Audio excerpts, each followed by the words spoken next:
আমরা যে জনজার সামনে খাড়া হইছি, আমরা এক ভাই তাই দীর্ঘদিন থেকে আমরা খুবই সম্পর্ক, খুবই আন্তরিকতার সহিত তার লগে আমরা চলাফেরা করছি। এর আগে রতনজিগুলো আইম্মা হইয়া ইমাম কমিটি একটা আসলো, ওই সময় তাই বড় হক এক মানুষ। আমরা তানে যে কুশাধ্যক্ষ বানাইছিলাম, ওই সময় তান আমরা হিসাব দেখিয়া এবং আমানতদারি দেখিয়া খুবই আনন্দ লাগছে। আমরা তানে কই স্থায়ী গোটা হক তান আছে, বহুত জবরদস্তি তাই করছেন যে এটা আমার কাছ থেকে নেন গিয়া, কিন্তু আমরা মানছি না খেও। ওলা হক এক মানুষ, ওলা বিশ্বাসী এক মানুষ। আইজ আল্লাহ তালা আমরা সামনে থাকি তাই দুনিয়া থেকে নিছেন গিয়া, বড় আক্কে ফার দুঃখ লাগে আর ও জিনিসও। কিন্তু এটা আমরাও একদিন যাইমুগি, খেও দুনিয়া স্থায়ী রইতাম নাই, সারাও একদিন দুনিয়া থেকে যাইমুগি।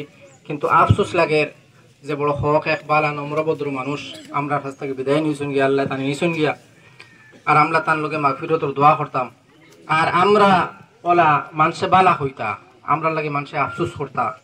আমরা ওলার ব্যবহারটি ভালো হইতো, আমরা আমল ওলা ভালো হইতো, আমরা ওলা সারায় এক অন্য সহিত ওলা ভালো ব্যবহার করতাম। আমরা আমলও ভালো, আখলাক ভালো, চরিত্র ভালো হইতো, লেনদেন মামিলাত মাশিরাত সব ভালো হইতো। আর সারায় তার লাগে মাগফিরতর দোয়া করিয়া দোয়া করতাম ইনশাআল্লাহ। কথা শেষ।